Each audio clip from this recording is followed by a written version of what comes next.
Non vegetarian తిన్నావా, don't bring the God to kitchen level అన్నాడు వివేకానందుడు.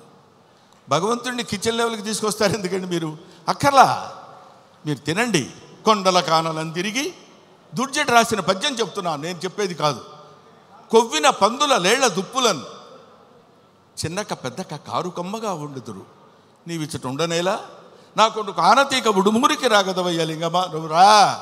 మా చిన్నక్క పెద్దక్క ఉన్నారు, దుప్పి మాంసం, వేట మాంసం, పంది మాంసం తీసుకొచ్చి పెడతాను నీకు. కొవ్విన పందుల లేళ్ల దుప్పులు అంటే నువ్వు తినేటువంటి ఆహారంలో ఉన్నటువంటి విశిష్టత గురించి నీకు నేను సమర్పిస్తాను. సమర్పణలో ఉన్నటువంటి ఆత్మ సమర్పణలో తనకు కలిగినటువంటి భావాన్ని పాదాల దగ్గర చేసి ఆత్మ నివేదన చేసుకున్నప్పుడు శివుడు అనుగ్రహిస్తాడు. బావా, దేవుడే లేడంచు దూషించు దుష్టాత్మడని అన్నాడు కన్నప్ప. అటువంటి వాణ్ణి కూడా మార్చి తన వైపు తిప్పుకొని, ఒరే నన్ను ఆశ్రయించు, నీకెవడో దిక్కులేనప్పుడు నేనున్నాను నీకు. ఎందుకంటే ఇంకా ఆయన గురించి చెప్పాలంటే అద్భుతమైన విషయాలు ఎన్నో చెప్పొచ్చు.